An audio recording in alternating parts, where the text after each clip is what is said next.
Well, hello. Happy Sunday, everybody. It is October 18th, 2020, and this is the Sunday Evening Unwind. We got quite a motley crew joining us today, and I just realized that there is a capitalization error in my name, so it's well. I figured that was I thought it was intentional, so I didn't say anything. Yeah, I thought it was I'm intentional. going to fix, and look at that magic. It's fixed. How are you guys doing? I'm great, man. How are you? I'm okay. It's been a long week. Mm-hmm. There's been a lot going on in all facets of the world, but we're here. How are you? Oh, wait, we got a straggler. Oh my God, he made it like right on time. I told you I'd be late, but I'm here. You're like a minute late. We're so proud of you right now. Is that mead? It's a monster. That's my version of mead, is a Monster energy drink. Let's go through some of the other stuff we have going on the network before we sit and talk about nothing. Tomorrow, Monday night, Hocus Pocus, watch along. The kinder side of the Scary Movie Squad. I'm a big fan of this movie.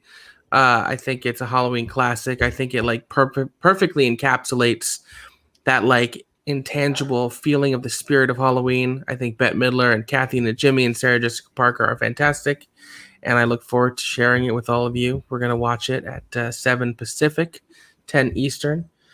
Tuesday is a huge day in the PJ Campbell world because Tuesday is the release of Box the Second. Unfortunately. Now, some of our patrons have had the opportunity to already watch it, and I am hearing pretty good reviews, but I can't really be an unbiased judge because I hate watching myself, and I don't think I'm funny, so who knows? But again, if the people like it, I'll put whatever in my mouth you want me to. Wednesday night, and I don't have the art here, they are going to finally be airing the Suddenly soundtrack Shock Treatment that got delayed from a couple weeks ago with technical issues. That is host Chris Clark joined by William Bibiani, Video Drew, and Mark Hoyk. And then back-to-back Suddenly soundtracks, because on Thursday we are doing a very special Suddenly soundtrack requested. Thank you, Brandon. Oh, boy. Requested by our patron, Brandy Parker. We're doing Cabaret. That'll be on Thursday, 7 Pacific, 10 Eastern. Myself, Elizabeth, Whitney Seibold, and, of course, host Chris Clark. We're going to discuss everything Cabaret, Liza Minnelli, Joel Grey in that incredible soundtrack. And, we're not supposed to talk about the film, but sometimes it's hard not to talk about the film, and I'm sure we're going to talk about the film. Friday, Scary Movie Squad continues with one of my favorite meta horror films, Cabin in the Woods. Heck yes. Have you seen Cabin in the Woods, Sean? I'm gonna guess no on that one. I have not. You should join us. You should, because I won't be there. So I'm looking at my schedule. We need one bearded burly man to replace the other bearded burly man. We'll talk about it. If I can't be there, I'll get you guys in touch with Saul. Okay. Oh, there is that, I guess. That's true. I don't think my beard can grow out enough by Friday to fill the bearded burly man position. I also thought that the last time we heard from Saul, he was like off somewhere else in the world, off the grid. I talked to Saul on what day is it? Sunday? I talked to Saul on Wednesday. So it's not so bad. Yeah, he's alive. Cool. Just a couple days ago, we did a very special Front Center Mez where we talked about our favorite spooky musicals. It was really fun. Video Drew and Preston Max Allen joined us. I recommend you check it out if you haven't seen it. We talk about a whole plethora of musicals that have a little horror or ghost bent to it. And some people brought up musicals I never would have expected to be considered a spooky musical, and successfully convinced me that they belonged in the discussion. There is one particular monologue, if you will, that Video Drew goes on about Fiddler on the Roof that I thought was breathtaking, and I will now always consider Fiddler on the Roof a spooky musical. You want to know why? You have to watch the episode. That's all I can say. It was quite the fight for it. And I believed it by the time it was over. It was impressive. Yeah. It was like if this was high school and this was forensics and it was a debate, like she would have won. Mm-hmm. She would have gotten top marks from all of the judges. Of course, we have to give a huge thanks to our patron producers, our gold tier associate producer, Brandy Parker, our ruby tier producers, Brandon Buckingham, Kale the Youth Critic, Stephen White, Michael K., Ferris Muthana, Bedore, and of course, Molly Damon. If you want to be a producer of our shows and get your name shouted out on all of our content, our $10 and up tiers get you that. And here's a quick look at the tiers: $2, $5, $10, $25. And if you're feeling really generous and want to basically produce the whole network for a month, $50, you get an executive producer credit on that one. You can join the likes of Scott Rudin. You can be the Scott Rudin of our network if you really want to be. Or Steven Spielberg. Yeah. He does a lot of that too. Yeah, he does. Yeah, Jerry Bruckheimer. We do need more Jerry Bruckheimers in the world. Brought to you by Imagine Entertainment. So, what was your guys' pop culture week like? What'd you watch? What'd you listen to? What'd you read? What'd you buy? What'd you do? How was it? What's going on? All right. First off, you said, what did I buy? I got the new Mallrats Arrow collection that they just put out. Hold your horses. PJ bought a Blu-ray. I know, right? And it is beautiful. It is 2 discs, 4K scan. It has 3 cuts of the film, including the very long and lost TV edit, which is kind of fascinating. There's a bunch of new look backs, new commentaries with Kevin Smith. I've been having fun diving into it, and for a movie like that you probably didn't think needed a 4K scan, it looks fucking good. What does your shirt say? It's the kindness one from Kindness Passed On. It's because the Arrow. way your hoodie was cut, and I just thought, I was like, oh my God, his shirt says sadness. How can we help him? No, it's saying kindness, pass it on, because we need to be good to each other. That I agree with. This is from what is it, Stephen Amell's Knocking Point Wine Company. Oh, yes. It came with one of my wine shipments. This just in, Ferris Muthana says, look at those beards on the bottom, just glorious. And he also says, wow, look at PJ buying physical media. What an ass. Thanks, Ferris. Thanks, Ferris. Couldn't agree more on both points. God damn it. Is there anything else? Oh, you watched the Sorkin. I did. I watched Trial of the Chicago 7, and I absolutely loved it. Not super shocking. If anyone knows me, I love Aaron Sorkin. I think he's one of the great writers of our time, and I know that film Twitter loves to hate him, but I disagree thoroughly with many of their takes. But I thought Trial of the Chicago 7 was really, really incredible. The performances across the board are really fantastic, especially Frank Langella, who I didn't know could go full Billy Evil, and it was just, it's good, man. You didn't know he could go full evil. He played Dracula once. No, I know, but real evil is worse. Okay.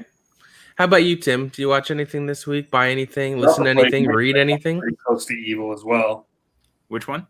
I said he also played Nixon. That's pretty close to evil. That's true. That's true. And that was for Oliver Stone. His upper lip is sweaty. Let's see here. What's going on? Let's get ready to talk Schmodown. I'm assuming it's Shug. Hi, Shug. I've just been watching scary stuff. I mean, that's all I've been doing this whole last 2 months, really. Mm-hmm. I want to watch the Trial of Chicago 7, but I also am just maybe I'll just wait until the end of the month. And I'm probably going to do the same thing for Borat, because Borat comes out this week, I think. Yep. And I do want to watch that, but I probably just push it off. And actually, that one I probably won't push off. But yeah, I've just been watching scary stuff. I watched today. I watched Night of the Creeps, the 1986 Fred Decker film, which is a lot of fun if you haven't seen it. About alien slug monster thingies that turn people into zombies. And then, funnily enough, that's also what they call a Trump rally. Yes. Then I watched Village of the Damned, the 1995 John Carpenter remake of the 60s classic about creepy alien kids. And I've watched a bunch of other scary stuff. Can't even remember what it all is because there's just been so much. I'll post like a screenshot once the month's over of everything I've watched this month, because it's been a lot. I think I'm up to like 60 or 70 films that I've watched in the last 2 months. Oh wow. That are all horror movies. Or the two things that are in there that aren't movies are I watched all of Hill House and of course Blind Manor. So yeah, it's just been a busy couple months for me with scary stuff. That sounds like you need some blood pressure medication. It's a lot of thrills and chills. Woo! I'm scared just thinking about it. Oh, I was scared watching The Conjuring last night with Chris Clark. I thought dude was going to have a heart attack on stream. There's a couple times where he like popped up from his chair and I thought he was going to leave the room. It was quite the spectacle. How about you, Sean? Well, I'm struggling to think of anything I watched this week that wasn't Twitch or YouTube. So I watched a lot of Twitch. I watched a lot of YouTube. I played some Glover. Oh. Unless that was last week. Was that last week? No, that was this week. ago. That was this week. Okay. I think it was actually last Sunday after this, right? Yeah. Yeah, exactly. A week ago. I played some Later, Glover. Matt. It was good seeing you, man. See you, Matt. If you've never played Glover, it's ridiculous. You're a glove. I played more Squadrons. I don't think I've watched any media that wasn't YouTube or Twitch this week, so I've got nothing. Oh, I know. I rewatched some of The Mandalorian. Getting ready for season 2? I have to freshen up the brain cells. And Ferris Glover is stupid. It looks stupid and it is stupid. And it's wonderful. So, popping back to Aaron Sorkin, Brandon Buckingham asked us, what do you think his best work is? Could be a film, could be a TV show, could be anything. I mean, I'll jump off. I mean, I think his like most accomplished and impressive work is The West Wing. I know he only stayed for the first 4 seasons, but I think they're 4 of the best seasons ever created or written for television, frankly. But with Sorkin, it's hard because I think, the Social Network is fantastic. Steve Jobs is terrific. And I'm a huge fan of Moneyball as well. And that's not even mentioning, The American President or A Few Good Men. Sports Night. So interestingly, Brandon said he thinks The Newsroom is his best work. I think The Newsroom is his worst work. And that's what makes opinions magical. Yeah. But I respect that opinion. I just think that show tried to bite off more that it can chew by actually having it be about real life events. I felt it was sort of like a have your cake and eat it too. Like, this is what they should have done. Whereas if it had been about fictional events focusing on the inner workings of the newsroom, I probably would have found it more interesting, which is kind of what Sports Night was. Mm-hmm. But I always find his writing to be so sharp and his dialogue so cutting and witty. So I'm huge into Sorkin. I think that objectively, you almost have to say The West Wing. Just watching the HBO special that they just did, where they got the cast back together to do the episode from season 3, where it's all about going out to vote, and it's the night before whatever town that has 44 people and they all vote, and wherever it goes, it's usually the way the election goes. It's always so on point. But Steve Jobs is my favorite of his movies, and everyone knows I'm the biggest Steve Jobs fan in the world as far as the movie is concerned. I watch it all the time. I think that the script is fantastic. Maxwell and I watched it together in New York. I love this movie. It was my favorite movie of the last decade. It's just so fucking good. And I mean, Social Network, American President, everything I could say about him, it's just so good. He's just a fantastic writer. And Molly's Game, I really like Molly's Game too, and we didn't even bring that one up. Is that about Molly Damon? Yeah. Yes. Yeah. I watched a lot of Molly's Games this week on Twitch. I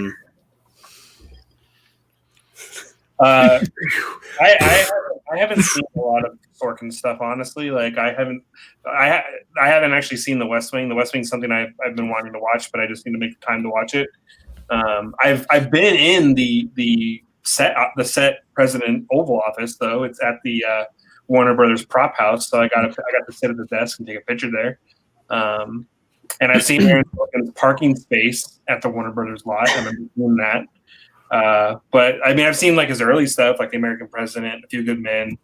I've seen Steve Jobs. Steve Jobs is really good. I haven't seen Social Network. That's a movie I still haven't. Really? Wow. Yeah, I know it's supposed to be great, but honestly, I hate Facebook enough that I don't even want to watch it still. I was I actually think it's perfect.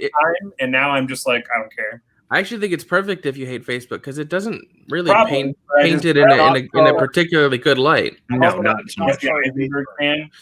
What's funny is I remember when it came out, there was conversation like, is the social network too hard on Mark Zuckerberg? And I'm like, in the 10 years that have passed since it, I'm like, if anything, that guy got off easy. I know, Jesus Christ. I definitely think, because that's actually a movie I've seen and I love, and the soundtrack's by Trent Reznor and Atticus Ross. I'm a sucker for Nine Inch Nails, so Trent Reznor, I'm hooked. But I remember when that came out, definitely, I was like, whoa, like Zuckerberg doesn't seem like a bad guy. And now, like a decade later, it's like, holy fuck, this guy's a robot. And who let this guy have any money or power? I would love, and I think there's so much material to mine for a sequel. Well, to the social network. And Sorkin's been talking about it a lot leading up to Trial of the Chicago 7 because a lot of people are asking about it. Because one thing we know about Sorkin, specifically, just looking at Trial of the Chicago 7, he loves courtroom dramas. And a lot of what has happened in the last 10 years with Zuckerberg is perfect for him in that regard because he's so good at the courtroom drama thing. Yeah, he could almost use a similar structure to Steve Jobs where it focuses on, a couple of the times Zuckerberg was either testifying in front of Congress or was in court, and then use those moments to then backtrack and see what led up to that. It could be really cool. Yeah, and he did say in the last week the only way he'll do it is if Fincher agrees to come back as a director. I think he would. I think he would too, because it's not like he's doing a ton right now anyway. And it's Mank's about to come out, but well, and that's what I was going to say is that I don't know if any property or any company would necessarily pick up a Social Network sequel because obviously Paramount shuffled this one off to Netflix, and with Netflix just doing Mank, what a perfect way to get all of them on board at one time. Yeah, I could very much see Netflix spearheading this project. Yeah. So Reefism asked a question that we actually talked about on an older episode of the show that used to be in the Sunday spot, the PJ Campbell show, but that show got canceled because the ratings were so bad. Wow, sorry. That hurts. What are your favorite director's cut or extended cuts, films that you think are better than the theatrical version? Go ahead. There's an easy answer to this. I will be judging each of your answers. I have a lot of it. But there's one that is strictly better, and you can't watch the original cut. There's a few, I feel. I'm pretty sure I know what Sean is talking about, but it's not my answer. Well, what is your answer, Maxwell? I want to know your answer. Kingdom of Heaven. Yeah. By Ridley Scott. I think the theatrical version was fine, and I think the director's cut is fucking excellent. I agree. That was one where Fox clearly took a dive on what they were doing. For me... Oh, what's up, Jake? How's it going, Yakoveta? Good to see you. I'll say, for me, there's a couple of answers that I have. One in particular is one I talk about a lot, is The Frighteners. It has a much better director's cut. It's about 20 minutes longer. And actually, I should just say, most of Peter Jackson's movies, I always prefer the extended cuts of his movies because I feel like they're always packed the way they need to be, whether it's Lord of the Rings, King Kong, whatever. I feel like it kind of finds itself. But the Frighteners one specifically, I think adds a lot of the character work in that gets lost in the theatrical cut to get to the scares quicker. And so to me, that one has always stood out as one of the greats. Boo. Yeah, obviously the Lord of the Rings extended editions are incredible, but I have never seen the theatrical cut of Return of the King. Wow. Oh, wow. Ever. You don't need to see it at this point. No. I always just watch. That's the thing. I don't think you should watch the Lord of the Rings movies theatrical cut. You lose so much in those movies. I agree. I don't think so either. I think if you're like, well, I don't have the time for it. It's like, well, then don't watch them and just wait. A couple of recent examples, obviously I talk about it a lot on here too, is Dr. Sleep. I think its director's cut is just like, it takes an already great movie and makes it a masterpiece. It's just such little things that it never feels like it's been overhauled in any way. It's just plussed out in all the right spots where character moments get longer and things like that. And I think that one's just really great. And then I think The Martian had a really great extended cut too. That's a good call. Yeah. Of course, go ahead, Tim. I have two weird ones. The first one is Clive Barker's Nightbreed. Yep. Has a really good theatrical cut that adds a lot of stuff, but it also changes the ending of the film. If anyone's ever seen it, it's a really good movie. I think it's on Prime right now. I think the director's cut might be the version on Prime. I know it's on Shudder too. I know the director's cut for sure is on Tubi, but you'll have to watch it with ads. But it's on Tubi. The director's cut. So another one I always bring up is Untitled, which is the director's cut of Almost Famous. That's a good one. Oh. In fact, on Blu-ray, you can only watch Untitled. Yeah, similar to Daredevil, the director's cut. Well, that's the one that spawned the question Reefism brought up, and I think the Daredevil director's cut is much better than the theatrical. Yeah. It still is not a top tier superhero film, but it's really entertaining. Cutting out all the stuff with Coolio, I thought was a big mistake. I do too. And it's not a sentence I ever thought I'd say. I got there's one more. Speaking of superhero films, is Batman vs Superman. Yeah, I think the Ultimate Edition's a little better. I can't stand the traditional edition. Good job, Tim. What'd you say? I said I still haven't watched that edition. I own it and I haven't watched it. But I know I'll probably like the movie more if I watch it because I couldn't stand the theatrical version, honestly. So, ladies and gentlemen, I think someone else is about to join us. He gave me a thumbs up. Say hello to Chris Clark. Hi, Chris. Hey guys. Sorry. I had a long day. So I have to ask you, Chris. After last night, has your sister talked to you? Oh yeah. Yeah. No, she's all good. She was just really frustrated, but it was all good. I explained to her what it was about, and she just said, "I'm a fucking lunatic." Hold on. Yeah. Was she mad at you for the amount of screaming? Yeah, I woke her up. She was sleeping. And she did hear the last scream when I. Pillow. Yeah. What are you guys talking about? We're talking about our favorite director's cuts of films that we think are better than theatrical versions. I guess it probably was mentioned, but I think Return of the Kings is the best. It has Christopher Lee's death, which I said this a lot on this show, is that on this channel, is that Return of the King, the theatrical cut deletes Saruman's death and it immediately makes it unwatchable. So I feel that unwatchable is a harsh term, but not I see what you're saying. unwatchable. It's just awkward to watch because it's just like you invested in Two Towers so much and he just disappears in the third one. It's stupid. And I don't know if you guys mentioned it, but Daredevil. Yeah, we talked about. Yeah, that's a good call. That one. There's one more. There's one more, Chris, that I'm shocked you're not mentioning. King Kong's Peter Jackson. Yeah, that's that one. I actually can watch either or because it's just so sentimental to me. Obviously, I prefer the extended edition, but I feel like the theatrical one, you don't lose anything from it. So either one you're good with. Yeah, no, I mean, King Kong is great regardless. And one I want to bring up now because Sean has brought up superhero films, and I'm surprised I didn't already.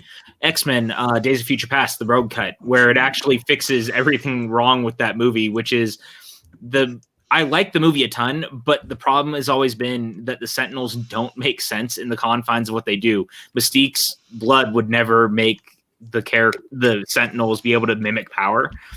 And it's all because they cut out the fact that it was Rogue was being held hostage by the Sentinels and they were using her blood. And there's a whole thing about where they actually go and get Rogue and Kitty gets hurt and Rogue ends up taking her powers to keep the link going between the past and the future. It's just a better version overall. Where can I find that? I've never even heard of that. I have it on Blu-ray. Yeah, sell it. I bought it on a Black Friday one time. Sean, I think I have it on Movies Anywhere. I'll give you my login later. Sweet. I need to watch it. One more real quick I wanted to bring up too was the director's cut of Sergio Leone's Once Upon a Time in America. Oh yeah.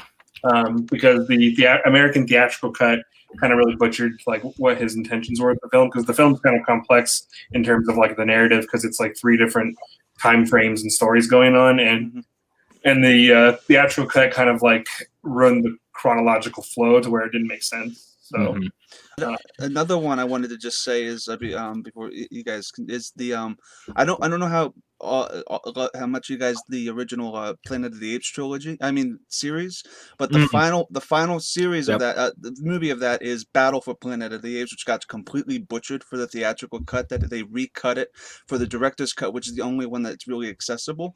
I feel like that cut also is great because I think Battle for Planet of the Apes gets a bum rap, but I think Battle is actually the best of the series because that is what the remakes are based on. Everything in Battle for Planet of the Apes that you know about Caesar and Ape Shall Not Kill Ape, that is all from the director's cut of Battle for Planet of the Apes, which was chopped up. I think that also has a good impact. Conquest also has a better. Conquest is Conquest too. Yeah, the one where they're in the prison. So Yep. those two are underrated. So I agree. There's so many cuts also of Apocalypse Now, and I think some of them are really good. And Blade Runner. I was going to mention Blade Runner was like, there's so many cuts of that. I don't even know which cut's which. I've seen them all. Final cut. And Watchmen. Watchmen's another good one. Mm-hmm. The theatrical doesn't have the ship storyline, right? Is that no? what? And even the director's cut doesn't either. That's the ultimate. Doesn't either. The Ultimate has there's 3 cuts of Watchmen: the theatrical, the director's cut, and the ultimate cut. Yeah. So we have another interesting prompt here. Did anyone watch a TV series over the years that lasted 3 seasons or less that you wish lasted longer? Some of mine are No Ordinary Family, Firefly, and Daredevil. I mean, my very first answer at the gate for anything like that is always going to be The Adventures of Briscoe County Jr. with Bruce Campbell. I really, really love that show.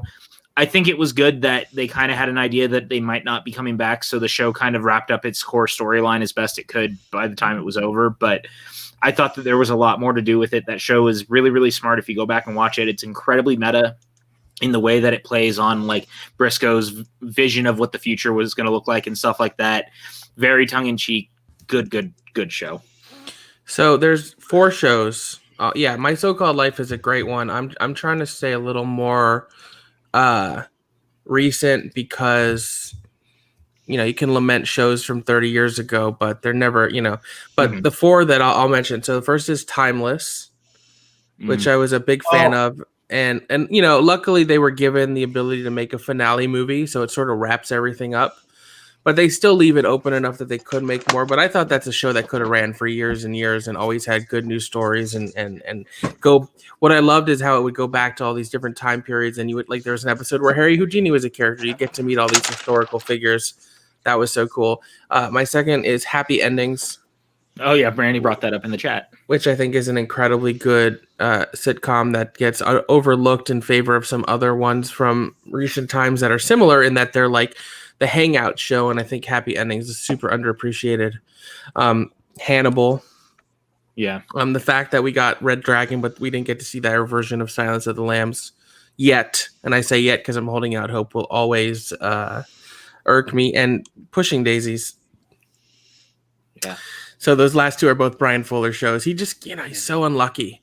He makes these brilliant shows, and I think they're too out there for a lot of general audiences, so they don't necessarily do as well as other shows. Yeah. Another, you mentioned it, Max, is Daredevil. I feel like Daredevil that could at least have gone 5 seasons because you had the main trilogy of stories that you had up until Kingpin gets sent to prison a second time, but it season 3 ended with the Daredevil, the Bullseye stuff, and you can't what's sad is that the whole reason why it was canceled was basically due to politics. I think internal politics and stuff. It wasn't necessarily it wasn't ratings based. I don't think. You can correct me if I'm wrong, but no, it was internal power struggle. Yeah. It's sad, but it's true. They stretched themselves way too thin by making shows that were mediocre. They should have just focused on Daredevil. Luke Cage was a great show. So was Jessica Jones, but you're stretching yourself too thin when you're doing the Defenders and what was the other one? The Iron Fist. Iron Fist. Those 2 were awful. I stories. am Danny Rand. I am the Iron Fist. Unpopular opinion, I like Iron Fist. I think Iron Fist gets really good. Iron Fist gets really good after episode 10. The last part of the series is great, but it starts off way too bad. But that's a different topic. The problem is that it was just the internal power struggle at Marvel. They've done that. It had nothing to do with ratings. The one that's unfortunate for me, I grew up with this one, is Erie, Indiana. Oh, I love that show. I feel like Erie, Indiana had so much potential. Oh, I'm so sorry, Tim. Oh, I just wanted to see more stories. And I have the whole series on DVD. I love that.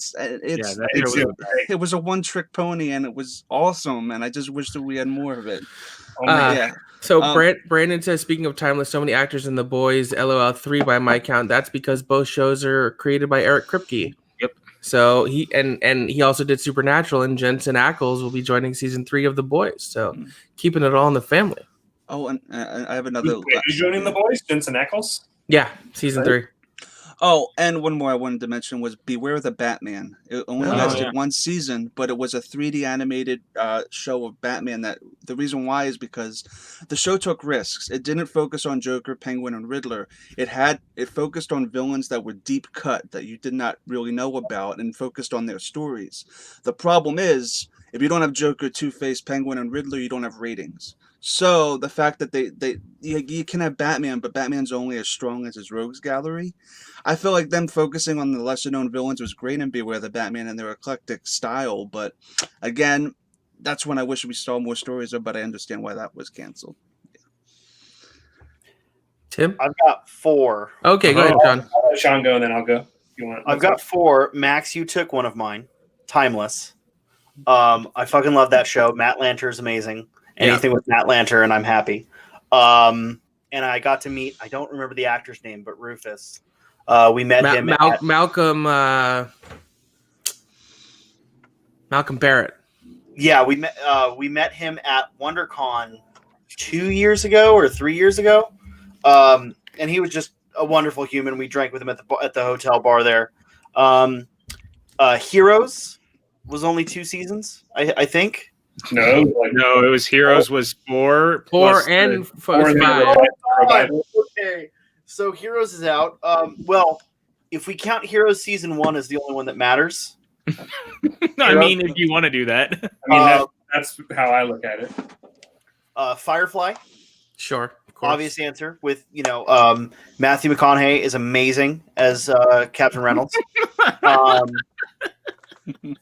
And sorry, Chris. I know it's great. And then the last one, I only know a few people that have watched. That's the wrong Serenity. I only know a few people that have watched this show, and I think 2 of them are on this call. The Limitless TV adaptation. Yes, yeah, it's a good show. Limitless, so good. It was such a great twist on the movie, and without such a good continuation. Yeah, it acts as a sequel to the movie, and the characters are great. You actually have, speaking of Matthew McConaughey, in the show, Bradley Cooper. Bradley Cooper. Why did I say Matthew McConaughey? I don't know, but it's Bradley Cooper. It is Bradley Cooper.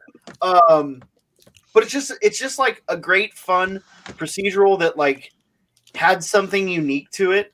I think the big issue was that came out at the same time as Blind Spot, and the 2 of them were a bit, kind of similar.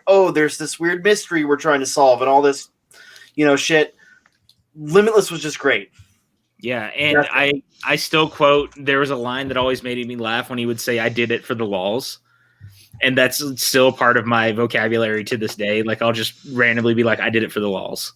It's such a fun show. It's so good. And I was glad that it kind of wrapped up, but it also left it open-ended. A good part of the main storyline definitely at least got tied up a little, but I would have loved to see them try to continue it in some way. And at one point, Netflix tried to save it, and it just didn't happen. It's a shame. Yeah. So I'll run through these real quick. Since Chris took Erie, Indiana, so yeah. Sorry. No, why are you saying sorry, dude? No, it's not a competition. It's heck yeah, you have the same opinion. I know. It's a good show. Anyways, Erie, Indiana. So yeah, that was one. One that to this day, I can't stand the fact that I even did watch it because it was unfortunately a victim of the writer's strike, and that was The Riches with Eddie Izzard. Oh yeah, that was a really good show, and I'm of 2 minds. I'm if you ever want to go back and watch it, I recommend it because it was actually a really good show. However, be prepared for just a big letdown because it ends with a massive cliffhanger and it never is resolved because the show was never picked up after the strike. So, but it's a great show. It's a comedy crime drama kind of thing going on there. Yeah, I watched that. It was pretty good. And then what else we got? I forgot now what I was going to say. There was this show back in the early '90s called American Gothic. It was only one season. Mm. This weird horror show. It came With up- Lucas Black. it came up recently with me because of Lucas Black. Lucas Black was a kid in it, and it's got Gary Cole in it, as well as like the evil like sheriff. It's on NBC.com to watch. It's a great show. It's Sam Raimi like executive produced it. Real cool like horror like supernatural thriller show. Drama. Raimi produced a lot of stuff in the 90s on television. I always forget that, but he really did. And then I wanted to bring up two more. Freaks and Geeks. Yeah, of course. Yeah. Oh yeah. Lots of people in that. Lots of people that have gone on to great things. One person we know, kind First of. and foremost, Sam Levine, obviously. Yeah. The most renowned of them. And then my last one is an old show that I wasn't even around when it was on, but it's only 2 seasons, 12 episodes, but it's one of my favorite shows of all time, and that's Faulty Towers. Oh my God. Oh yeah, Faulty Towers is incredible. I'm incredible. always sad. John I'm Cleese. always sad when I do a rewatch and I'm like, oh, it's only 12 episodes, but it's so fucking hilarious. Yeah. My dad showed me those episodes when I was a kid, and when I got older and went to rewatch them, I was like, wait, there's only 12? Yeah. I remember there being so much more, but like the Waldorf Monty Python out there, you feel like there should the be more. Waldorf salad is so classic. Oh, it's so Don't good. talk about the Germans, the war. Don't talk about the war. Do you know Yeah, why they it really is cancel one of it? the great. Because they just do things in Britain where if they feel like they tell the story, It's true. I mean, that's the good Well, thing they that's don't about, want to. about British TV is they don't like beat it like a dead horse, which is nice. Yeah. Doctor Who. Hey, don't talk shit on Doctor Who. A la Dexter, a la True Blood. Yeah. Well, okay. And speaking of Dexter, what Yeah. a weird thing to announce this week, by the way, that Dexter's coming back for a 9th season with the original guy who did the first 4 seasons, because I think they all know that the show ended terribly. And I keep thinking that the new season's going to start and Dexter's going to get out of a shower and it's going to be like the last 4 seasons never happened. I would be, Full of Dallas. Or he gets let out of a mental institution or Yeah. something. yeah, Yeah, I right. would be okay if it just continued. If it continued after season 5, like season 4 is like kind of like where the greatness kind of stopped. But I also still like season 5, so I'd be okay if they retcon 6, everything from 6 on essentially. But Right.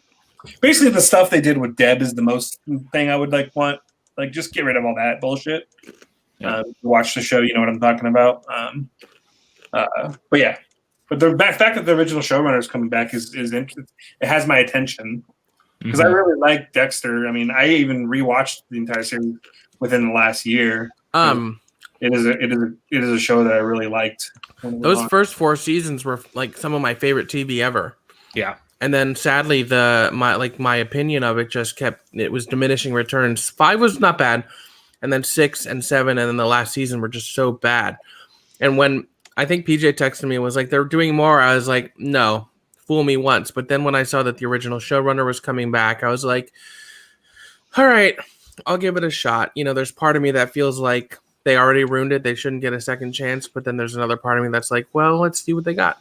Well, it's funny because literally in the text, I said it to you and you were like, no, fuck that. What the hell? And you were like, no, fuck that. And I was like, original showrunner, though. And both of us were like, maybe it might be okay. Like, Look, look. Oh, go ahead, my friend. all I was going to say is I'll give it an open mind. Even in the worst seasons, Michael C. Hall's performance as Dexter was still super. That's what I was going to say. Like, he was still he was actually so great in the role. Brandy knows what's up, The- by the way. The show around him kind of fell apart. I'll say Um, this though, too, like in the same mind of where I'm kind of happy Zack Snyder gets to finally finish his Justice League. In a way, with the original showrunner coming back, it's like, okay, cool. Maybe you get to wrap it up now the way you would have liked to wrap it up, and like he can kind of do his own thing, which arguably maybe he should never have left. But if he feels like he can do it, I just want to make one other point. So what we've been seeing a lot in the TV world is because of COVID and scheduling issues, a lot of shows that maybe were renewed have been canceled. right. So like 2 that come to mind are Glow, Mhm. which breaks my heart, and I hope they get to do some sort of wrap-up movie. And the other one, and I bring this up because it's a Showtime show, is On Being a God in Central Florida. Oh, right. So this show had 1 season starring Kirsten Dunst. It was really quite good. And the reason why I bring it up is, so here you have a show with a female lead written by women, and they're canceling that due to scheduling, but they're now bringing back an old show with men writing it and men starring in it. So the one thing I've noticed about which shows are being canceled due to COVID scheduling. Like Stumptown is another one that had a Kobe Smulders as the lead that got canceled, and then there's other shows where they're like, well, we'll just wait and see if we can reschedule it. And I've definitely noticed it seems like there's been a gender skew on that. You're not wrong. And the other thing I think you're going to notice too, and this is going to be something that people are going to complain about a lot, is you're going to see a lot of stuff that you may have taken a chance on pre-COVID that was not as well known. They're going to fall to the wayside right now for IPs. And the reason they're going to fall to the wayside is that no, and I'm not taking anything away from your argument. I'm just also pointing out in general, this is going to be a bigger issue across the board too, with what you're saying is that we're not going to see the chances for something like you were talking about now, because they're going to try to make stuff for money, which I'm not saying is right or wrong. It's just unfortunate and it hurts. Yeah. We'll have to see what happens. You know, I really liked On Being a God in Central Florida, so I'm sad that there's not going to be more of that. Right. And Glow, I mean, that show was so beloved, so talked about, such a great cast, and they had the whole 4th season broken out in the writers' room. I really hope Netflix at least does what they did for the Wachowskis show that the name is escaping me, and let them do a wrap-up movie. Yeah. I think they're going to have to. I think that the backlash was real loud. Yeah. So let's move away from movies and TV and let's talk about dessert. Hell yeah. Because here's the thing, like this is the Unwind, and we don't necessarily want to like come up with topics, but we all decided that for the latter half of today's show, we're going to talk about dessert. Cakes, pies, cookies, puddings, bacon. Oh, Creme brulee, my friend. I think I was misinformed. I have a whole dissertation prepared on the Sahara. Please read it. Let's go. Very dry. I need a minute. Oh, well, yeah, Sean- because the Sahara is a desert. Chris Clark. Oh, I need to stop talking. What do you think about it? Oh, I thought Sahara was some sort of like delicacy dish or something. It could be a very dry, it could be a very dry cake, maybe. It could be a very dry It cake. tastes like the Sahara. So let's go counterclockwise, and we're going to start with you, Sean. Oh, with me. All right. Yeah, so here's what we'll do. Pick your 3 favorite desserts. Now, this can either be general, you can be like cookies, or you can be specific, be like the chocolate chip cookie from blah blah blue. Okay. All right. Oh God. Fuck. That's an interesting dessert. I mean, look, that's a great after dinner treat right there.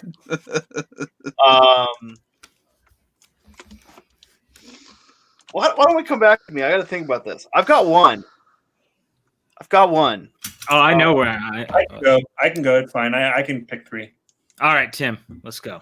So I'm not going to rank them. This is not in particular order. I'm not going to do that right now I'm going to say in a broad sense, I'm going to say custard, and that could include custard. That could include like a flan. That could include creme brulee. Anything custardy like that, I freaking love. Second, let's see. We're going to go with just cheesecake, and I'm a boring person. I prefer just like a plain cheesecake or like some type of fruit inspired cheesecake. Like at the Cheesecake Factory, they have a pretty good like banana cream cheesecake that I really like.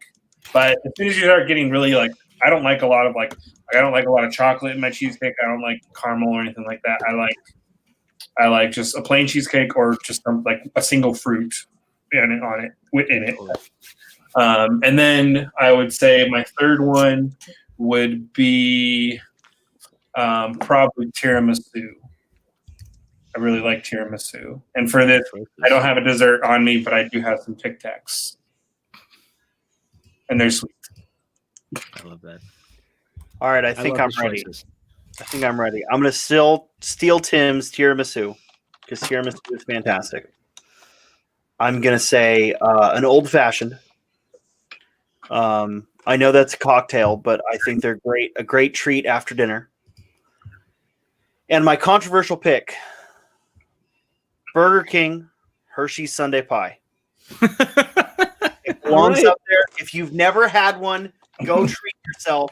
It's like $2. It's great. Go have one. This is why I'm fat. Sean said that a quick honorable mention for a peanut buster parfait from Dairy Queen. Friggin' delicious. You're not wrong. What about you, Chris Clark? My favorite dessert of all time is I don't know how to describe this, like because I was looking on Google and trying to find it, but when I would usually go to like a Giant or a supermarket, they would have these cookies that are shaped like holiday cookies, but they're like really, but they look really yummy, and they're like green and yellow and red and blue, and they're like sugar cookies, Cake cookies. Not the cake cookies. They're actually hard. They're like hard, like sugar cookies. Yeah, I guess they're called sugar cookies. Those are my favorites, but they don't taste like sugar cookies. They actually taste really good. Like they're really good. My second favorite is banana pudding. Anywhere you can get banana pudding. It's actually quite rare. Not because usually most supermarkets sell vanilla or chocolate or tapioca, but if you can find banana pudding, it's usually disguised as banana cream pie filling, which is a close second also. But I think banana cream pie and banana pudding kind of can go hand in hand. And then my third is soft baked gingerbread cookies are my last favorite dessert. Yeah, soft baked gingerbread cookies fresh from the oven. Cookies are delicious. Yeah. And if you put Reese's Pieces in there, oh my god, they're good. So. Wow. Chris Clark, are they shortbread? The Christmas tree holiday cookies, are they shortbread cookies? They're always the brand with the sprinkles on it. Yeah, I know what you're talking about. I'm trying to think. I don't know what they're called. But they taste really good. Because I don't know if they're really a sugar cookie either. It's just a good cookie that's always around during the holidays that I like. Oh yeah, Snickerdoodle's good. Fair. Yeah, Snickerdoodles at 7-Eleven are good. The chocolate molten lava cake. Randy brings up an excellent point. I'm hungry now. So, are you guys familiar with the millefeuille? Yes. Mm-hmm. You are. Yeah, cake.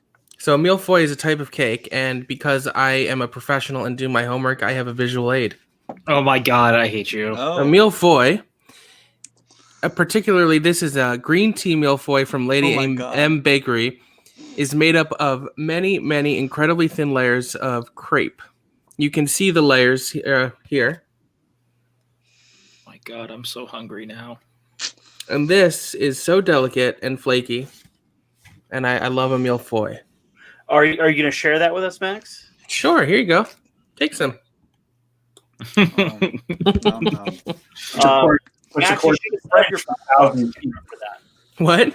You should have set up your box camera for that. I should have. You're right. Oh, that's right. That's a whole other thing. But I am going to take a bite just because I want you to be even more jealous. I'm not. And look, you can see all the different layers. This is just unfair. Look, you knew the assignment. You could have gone to the store. You know, I had an English teacher named millefeuille.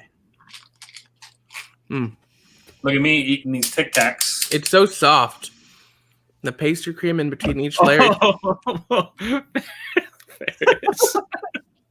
Pun intended, I'm assuming, Ferris. I love Ferris's little profile picture there. I know, it's real good. So another favorite, because that was only one, is any sort of chocolate peanut butter pie or chocolate peanut butter torte.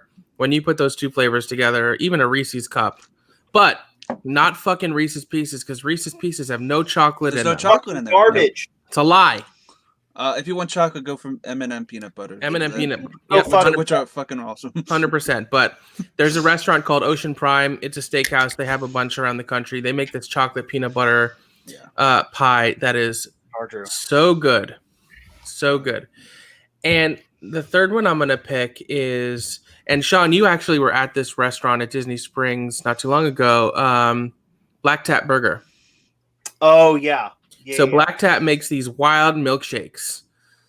They're like $20 milkshakes, and they come with like a piece of cake sticking out of the side, or like smothered in Fruity Pebbles, and like a Pop-Tart like being birthed from the milkshake. Any of those crazy milkshakes I love, because you just get like a wide variety of dessert in one. Plus, I just love ice cream, and I think milkshakes are so good. But the Black Tap, if you can ever go to a Black Tap, they have them in New York. They have them in California. There's one in Vegas at the Venetian Hotel. Maybe the Venetian? Yeah. There's one in Dubai. Yeah. And the guy who created Black Tap, Joe Isadora, is someone I know. He's a really nice guy. He's so tired of Black Tap. I shouldn't have said that. Edit that out. Oh, We're we live, can. I know we're live. Anyways, those crazy milkshakes are awesome. He's What so about you, tired PJ? of Black Tap's success and how good it is. Yeah, Kylie, I agree. Diabetes So is a real thing. Yeah. We didn't Many have a Black Tap, but we had a local place here that's now closed. I'm just gonna keep eating this cake. They had some crazy ass milkshake like Black Tap. Yeah. I think probably before Black Tap even existed because they've been closed for quite a while now. But it was called Straw Dogs and they were awesome. So it's a milkshake with a giant piece of cake in it. It's just taste. all kinds of crazy things. The way you said that, Then you wouldn't just that be called a milk cake? I don't know. I don't know. Oh my god. Oh, okay, hold on. And Chris just made me think of this, but Portillo's, which is a Chicago-based like hot dog and beef place, Yes. a cake shake that is amazing. All right. Well, that I sounds want nice. to set the record straight. I've had a ton of people that moved from Chicago to LA talking about how, oh, we can't get Portillo's here. Bitch, there's a Portillo's in Orange County. So, Chris, There's a couple of things too. Yeah. here's a visual aid of some of what Black Tap does with their milkshakes. Oh, I was That just looks Yeah. delicious. Oh my Ridiculous. god. Oh, is that a churro? That's a Yeah. fucking churro. That And a looks taco, awesome. And a taco too. Oh. I mean, I went to one of these in New York, and it is incredible, I must say. Yeah, and churro's also a great honestly, the burgers they make are real good too. dessert. Do they have Yeah, cake in them? we went, Jill and I went actually to Black Tap for our anniversary because we like burgers. I like burgers, so she took me to get a burger. And the burger was so good, but it's very filling. It's hard to get a shake and a burger. I would get one or the other. They look filling. Yeah, like you have to get one or the other. Ferris, there's one in downtown Disney. Yeah. Churros though are great. They are. I do. What about you, Yeah. PJ? I forgot about that. So my number one, I'm a big fan of creme brulee. I just think any and all versions of creme brulee are inherently just good. Aren't They you just- fancy? I am. I'm a fancy bitch. Leave me alone. I had a fucking Burger King pie on my list. Max has flake cake, and you've got Lake cake? To be fair, Tim brought up creme brulee earlier in all of this when he was talking about. Mine's Was probably this flake mine's cake? probably all custards, but Yeah. I prefer a flan over a creme brulee personally. But Look, I love creme brulee. I think it's delicious. There's just something, it just hits right, man. I'm a big fan of cheesecake in general. I think cheesecake is just really great. I kind of like Tim, like I'm a little boring sometimes where I think like just a New York cheesecake is just like just a slice of plain New York cheesecake is just the best at all times. Juniors. Yeah, absolutely. Juniors. I And prefer my cheesecake from Mama's Little Bakery in Chicago. Thank you very much. well, you, Okay, Dude. Frank Janish. and then finally, Come on, guys, get on the level. one that I think doesn't get nearly enough love. It is a deli favorite in all of the tri-state area, New York area, and that is the black and white cookie. Oh yeah. The black and white cookie is the all-time great cookie. It is the all-time great dessert. It's just so good. There's a whole Seinfeld episode about the black and white cookie, but like, Wow, you black are and white so cookie- Jewish. you know me. I love the deli food. I love all of it. But the black and white cookie is the greatest dessert of all time. You're like, give me a matzo ball soup and a black and white cookie. And Well, I'll you know sleep that for a week. You do know that I order stuff sometimes from delis, including Katz's, that Yeah. has the matzo ball soup. So For sure.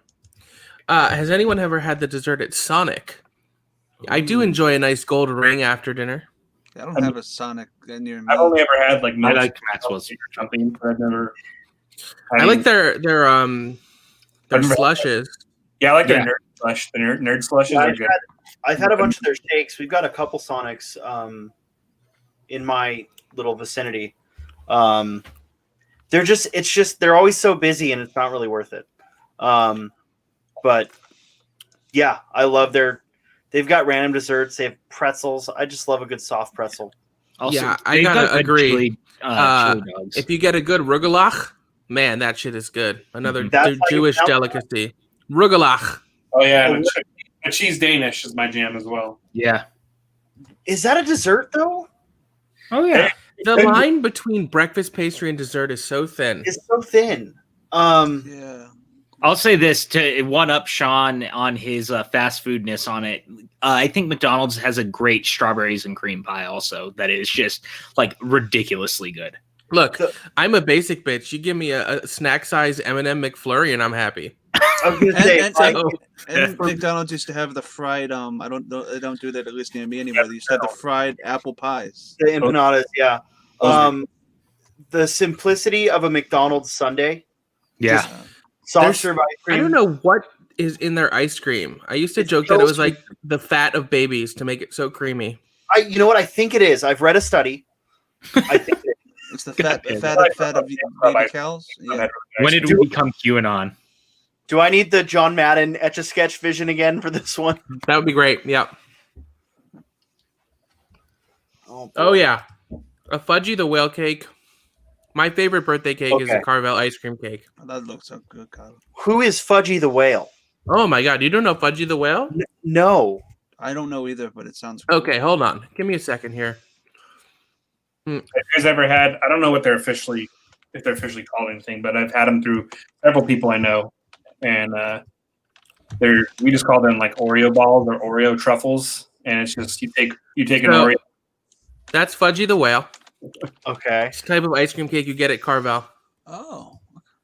Ice cream cake is amazing no matter where it's from, but Oh, I also want to point out Gal just watching over Tim's shoulder. That's Gwen, I think. I don't know. There's two of them. Gwen. She's judging you. It is the black crunchies in between the layers of the ice cream cake that makes Carvel so good. What's a black crunchy? Is that like It's like it's probably Oreo. It's like a tiny little like it's- pieces of cookie that they like mash up and put in between the layers of the ice cream. Yeah, it's basically if you ever had cookies and cream. God damn it. Cream. Yeah. Oh wow. Jeez Louise, what is that? We're going off the rails. So there's one other place I There want to are talk no about. rules for this show? You're right. And that's Milk Bar.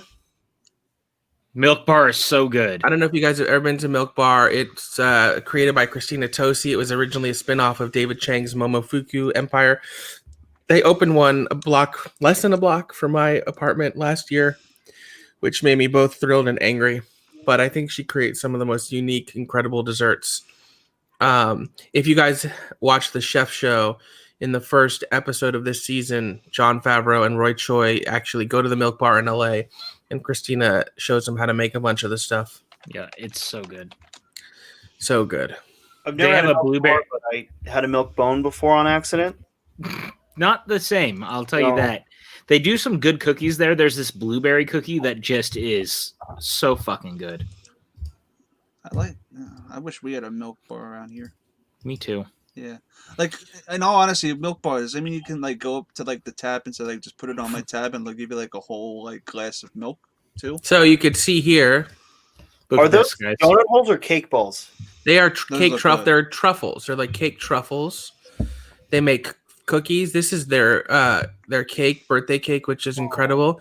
This used to be called crack pie, and I think they got in trouble, so now they call it something else. But it is really incredible.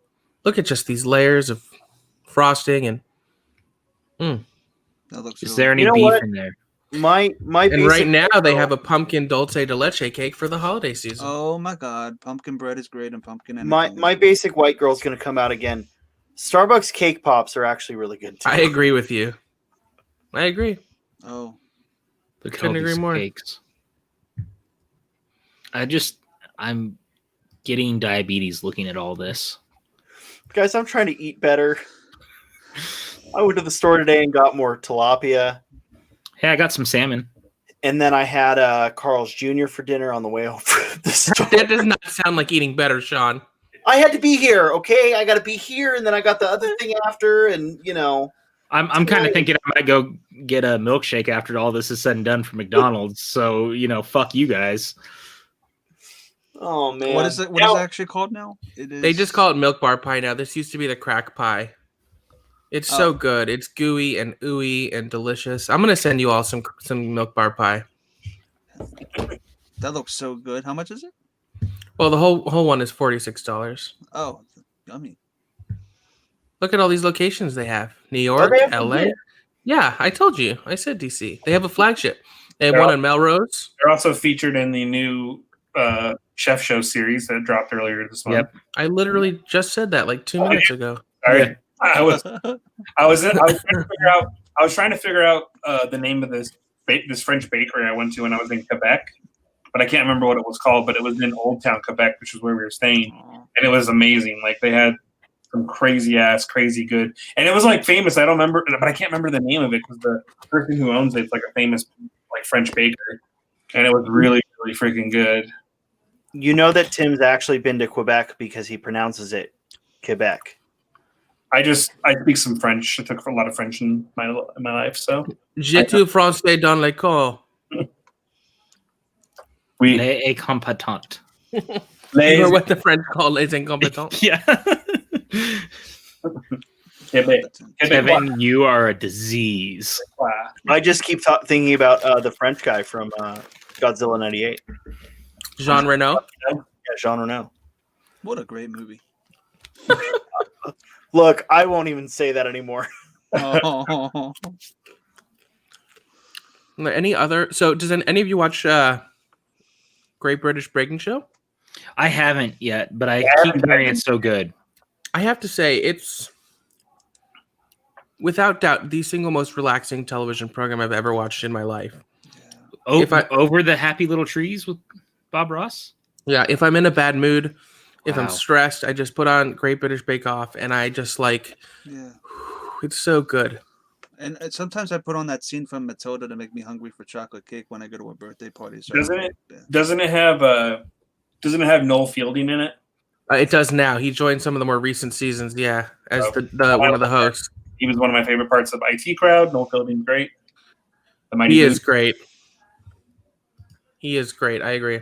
I liked the spoof of the baking shows that they did in Eddie Murphy's SNL last year when he creates the evil Sonic the Hedgehog demon cake. Are those people? Oh, yeah. That was so good. That's one of my favorite SNL sketches of. When were we watching that? Was that the day we did the Godzilla '98 that we binged a bunch of? Yeah, because everything happened. Yeah. And so to be happier, I started playing SNL clips. Yeah, it's good to be together that night. I love desserts, you guys. That was a good night despite everything. Yeah. Yeah, Look at that's that what I was cake. thinking. When I see that scene, it just makes me that scene, regardless of what, if I'm hungry or not, makes me hungry for chocolate cake. But yeah, I'm sorry that came out so randomly. No. That's what this. I think that's. I mean, I don't know. I don't want to speak for Max, but that's what this show's supposed to be, right? Yeah, that's literally the point. There's no point. Cam, you definitely need to Google the sketch. I think it's one of the. I think actually watch the entire Eddie Murphy episode. I think that was some of the best SNL had been in a very long time. And it sucks because Eddie Murphy was in what's considered, wasn't he in the worst season of SNL in the 80s? He was in the worst time when Lauren The was not worst time, running yeah. the show. But he won an Emmy this But year. he won it. Yep, and he won an Emmy this year. It was nice to see him back on the stage, especially because, like, in SNL 40, he was supposed to do a bigger thing, and then he decided not to do it. And I felt like when he came out in SNL 40, it was kind of awkward, and it left a weird taste. So I was glad to see him back on the stage, actually do something that made it feel like, hey, I'm going back to this thing and, like, leaving a mark again. It must be hard to be, like, associated with, I guess, the worst part of the show. So I guess I can see it. Well, he's considered the thing that kept it alive. I got you. But I mean, like, wasn't his cast, like, Randy Quaid and Julia Louis-Dreyfus. Wasn't Robert Downey Jr. in there For 1 year? Yeah, for 1 year. Like that, like you would think that would be a great cast, but The amount of cocaine they were doing. Yeah, Billy Crystal. Crystal too. Yeah. PJ, there's a YouTube video that you might enjoy. It's this commentary YouTuber named Drew Gooden, not to be confused with Drew Gooden, the basketball player. But he did a whole breakdown of is SNL even funny, and like broke down all the numbers and all that, like based on each era where it is. And I think you would really enjoy it because of your. I'll have to look it up. I'll Yeah, send it. guys, you know what? Oh, thank you. We had a contest and I'm going to we announce did. the winners. Oh, We had a contest. can we do that? Can we do that here? Yeah, I'm going to do that right now. Oh wow! Is that legal? Why wouldn't it be? I will make it legal. The winner can't be from Quebec, right? That's how contests work. Yes, Quebecois people are out. I know So there's rules about that. so the funny thing is, I don't think either of our winners are watching, or at least I haven't seen them in the chat. So we'll be sure to tweet them, beep them if you want to reach them. Kim Possible, dope If you shit. want to reach them, it's okay. So first of all, thank you to everyone so much who filled out the survey. Your input was invaluable and is going to help us continue to shape this network. We have these 2 copies of Pete Buttigieg's new book, Trust, which are going to be sent out this week to our winners. Here they are. They're fresh, they're clean, they're beautiful. Our first winner. Can I get a drum roll, someone? Congratulations, Brian Nussbaum. Dun dun dun. Dun, dun, dun, dun, And our dun. second winner, and I'll say, I didn't even have to ask for it. Amber Coates. Dun dun dun. So congratulations, Brian and Amber. You have 1 copies of Pete Buttigieg's book, Trust. We will be sure to tweet you because I'm going to need your addresses so I could ship out the books. This is true. Now we have to publicly read out their survey answers, right? If you like, I certainly can. Don't do that. Don't do that. Sean's beard is what I imagine heaven looks like when I am sleeping with my partner. Oh, wow, that's so explicit. Well, we have another one here. My new ringtone is Chris Clark saying, "This fucking pillow is useless." Oh my god. That was one of the best moments of last night. So good.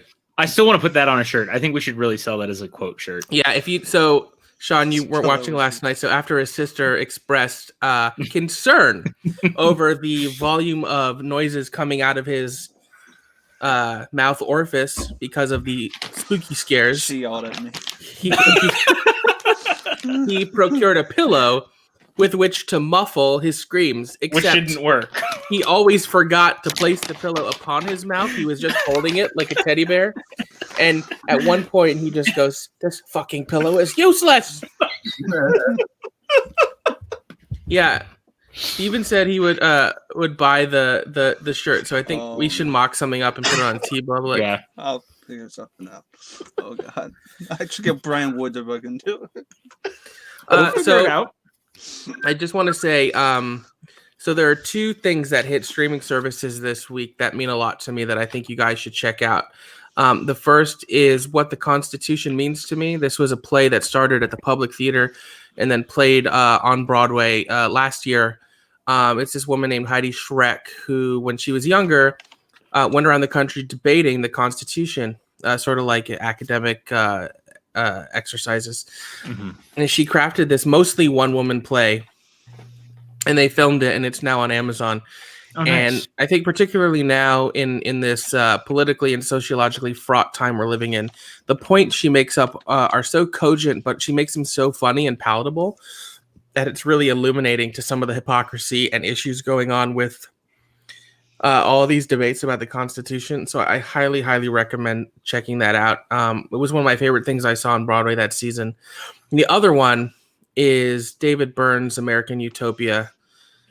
This was a concert tour he did. You know, he was the lead singer of the Talking Heads back in the day. Now he has a solo career. So he created this show that's like part performance piece, part dance, part concert. He toured it around, and then he did it on Broadway last fall. He was supposed to actually be back for a second run on Broadway last month, but with COVID, he's pushed it back to a year. But Spike Lee brought a bunch of cameras in and filmed it, and it's really incredible. It's one of the best concerts I've ever been to in my life because of the way it like fused concert with theater, with performance. Right. And I think the way Spike Lee captured it is so brilliant. Is that one on HBO? Yeah, that's on HBO and HBO Max. It premiered last night. You can watch it on demand now or stream it on HBO Max. I mean, his songs are amazing. He actually was the musical guest on SNL on the Adam Driver episode. Oh, that's right. Yeah, and he brought his whole American Utopia. Oh, no, sorry. No, the John Mulaney episode. Yeah.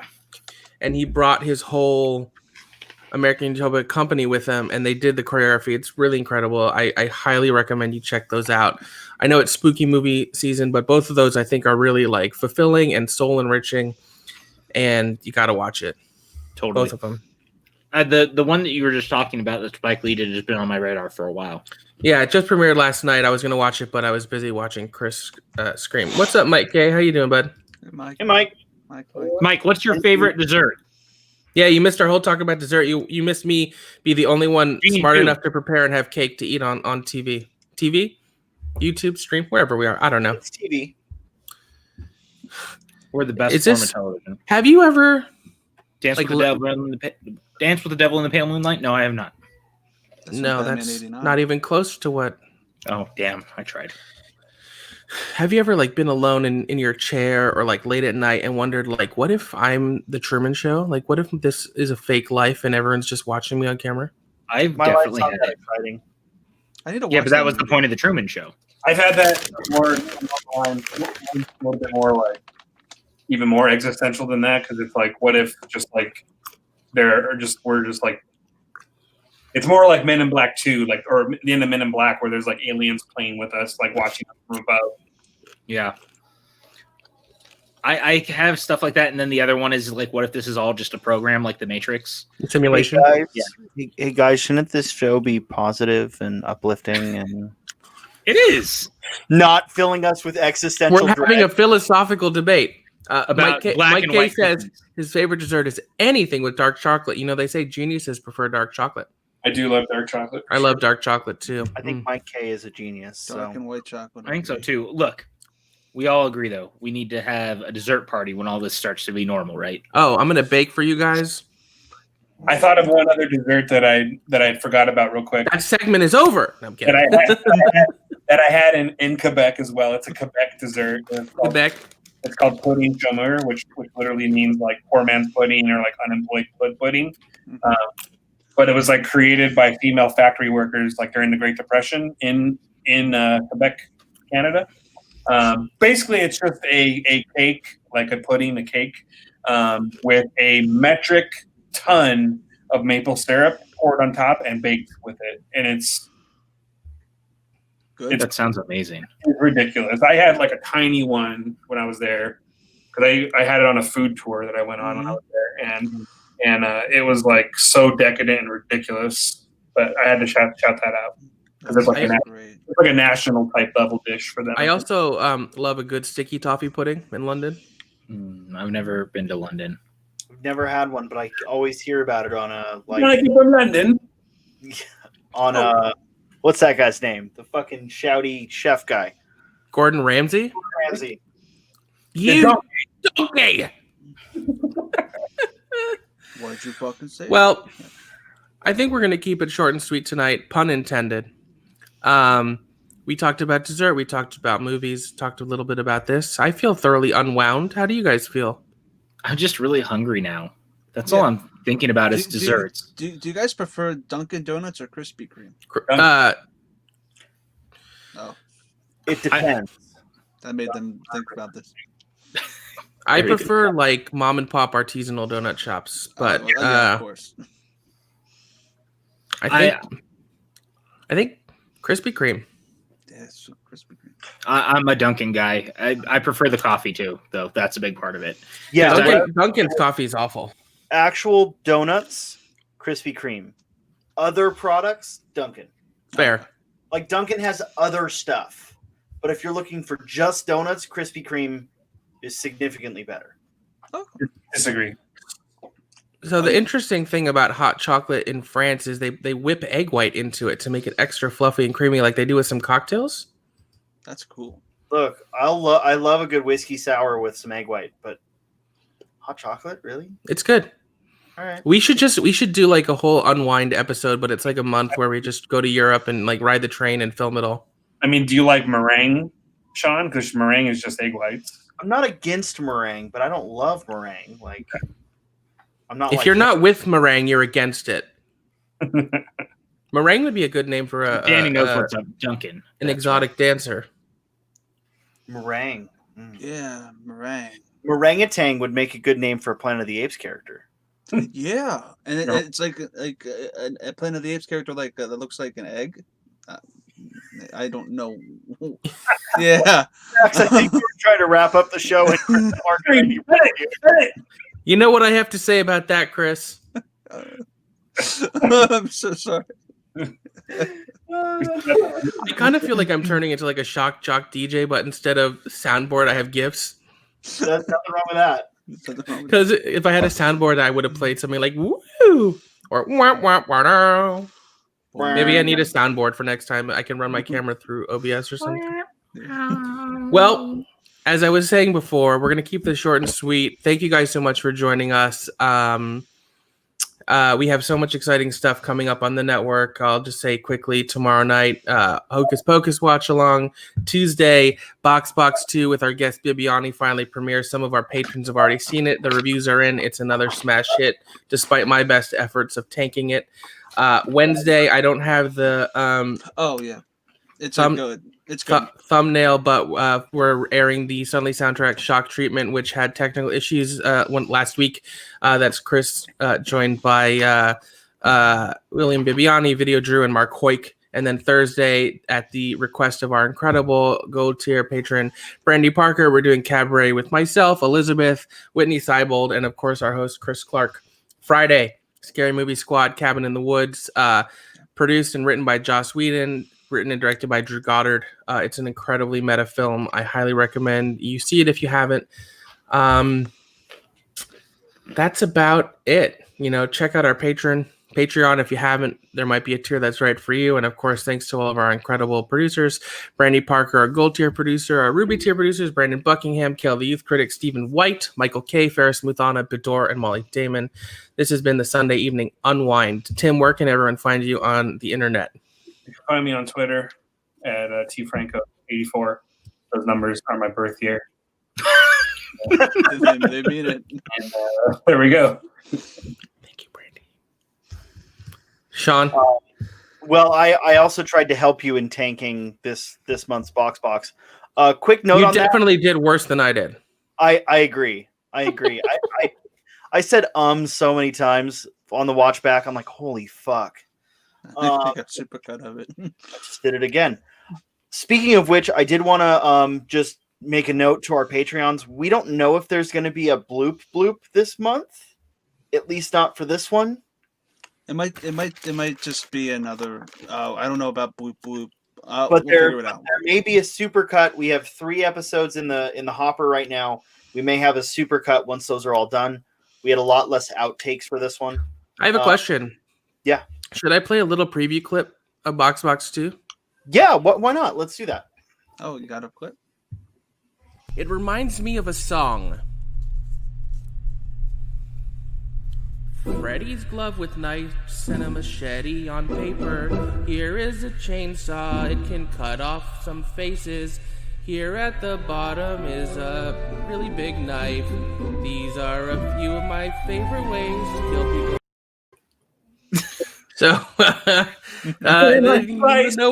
you know what you're getting yourself into with Box 2 there. And I have to say, anytime I watch a sing-along going forward, I demand that the bouncing ball be a Sean head. Yes, absolutely. We'll see what we can do. There's much more to that. Hey, Sean, are you going to be streaming on Twitch anytime soon that the kids can look out for? I will be streaming on Twitch soon. I don't exactly know when. Probably Monday night or Tuesday night. I'm not sure. I just like to put in a request that we stream Among Us on your Twitch this week. We're going to do some Among Us. The weeks have been pretty fucking busy. So, but Sean Sully on Twitch, Suit Up Sully on Twitter. And tonight I will be over on Live in the Dark with Video Drew. Myself and Jill will be joining Video Drew for her late night show. What time is that? It's at 9 p.m. There's a sentient crow that will also be there. I don't think we're allowed to have lights on. Danny, he was a crow. Now he's a person. Whatting? Kale, can you illuminate? I think he's wetting the clip. The video. The clip. Have you not watched Box yet? So yeah, Video Drew show. I'll probably watch that. I like Sean and Jillian. They're pretty cool. They're cool. Should be fun. So, Chris, where can the kiddos find you on the interwebs? You can always find me at on Twitter and Instagram at ChrisClark8788. Those numbers mean nothing. Those numbers mean nothing. Yep. And of course, as she said, Wednesday and Thursday back-to-back suddenly soundtracks, and I'll have more announcements to come, including our Pokemon adventure, which I have an announcement for that soon. Oh, Pika Pika! I'm really excited for it's that. Gonna be really That'll fun. be fun. It's going to be a Twitch exclusive, so make sure to follow us on Twitch. PJ. You guys can find me on Twitter and Instagram at PJ_Campbell. You can find me here hanging out with these fine gentlemen and Chris Clark kind of throughout the week, just having a good time. And of course, the movie Trivia Schmodown, where I write questions. I'm super excited about the horror free-for-all that's coming up. I hope you guys enjoy it. It'll be premiering during the Skybound Expo on October 30th. And thank you for everyone for the kind words for Friday night's matches. I hope you guys had a good time watching it. Remember, the writers are human. We are not sentient or non-sentient beings. We do have feelings if you don't like things. I could not agree more that harassing the writers is a terrible idea. Don't do it. Yeah, don't do it. Don't do it. Just be a kind human being. Show that shirt again, PJ. Kindness, pass it on. Pass it on. All right, I've been Maxwell Haddad. You can find me on Twitter at CinemaXwell. Oh, hey, Molly. We're about to sign off, but thanks for joining us. Yeah, the horror free for all is going to be awesome. I got to help out a little bit with the questions, and I think it's really spectacular how PJ crafted like such a wonderful gamut of everything the horror genre has to offer, going all the way back to like Hammer horror films and all the way to this year's The Invisible Man. It's just really such a nice breadth of questions. I think you guys are going to absolutely love it. Thank you, man. I appreciate that. Yep. Like I said, Twitter, CinemaXwell, Instagram, CinemaXwell Inc. We will see you on the network tomorrow night for Hocus Pocus, and we'll see you next Sunday when you can unwind with us again. Peace and love, people. Hi.